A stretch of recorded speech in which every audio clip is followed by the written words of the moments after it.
மாயா, வக்கீல ஆஜரானதும் உச்சி குளிந்து போயிருக்கீங்க போல இருக்கு.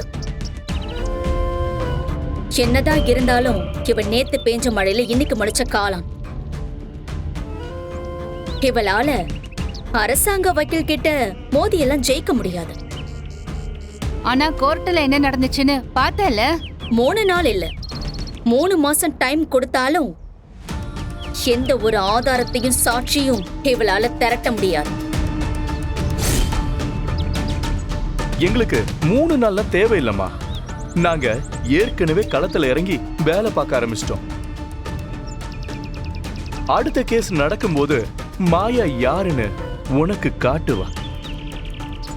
மாயாவை நம்பி களத்துல இறங்குறதும் மண்குதிரையை நம்பி குளத்துல இறங்குறதும் ஒண்ணுதான். நான் தலைவி ஆயிடக்கூடாதுன்னு உன் பொண்டாட்டிய ஜெயிக்க வச்சு தலைவி ஆக்குன. இப்போ அதோட விளைவு 2 பேரும் ஜெயில உட்கார்ந்திருக்கீங்க.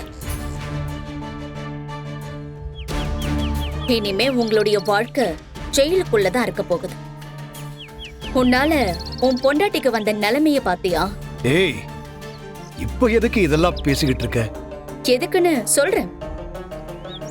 இந்த கேஸ்ல இருந்து நீயும் உன் பொண்டாட்டியும் வெளியே வரதுக்கு நான் உனக்கு ஹெல்ப் பண்றேன். அதுக்கு உன் பொண்டாட்டி ஒரே ஒரு காரியம் மட்டும் பண்ணணும். என்ன பண்ணணும்?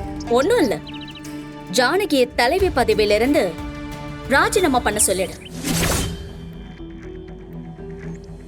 இந்த கேஸ்ல இருந்து உங்களை வெளியில கொண்டு வந்துடுறேன். என்ன சொல்ற? இந்த சிரிப்புக்கு என்ன அர்த்தம்? புரியல. நான் என்ன புரிஞ்சுக்கணும்?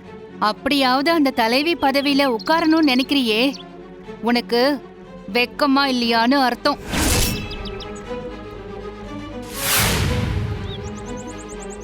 நாங்க வாழ்க்கை முழுக்க ஜெயிலே இருப்போம்.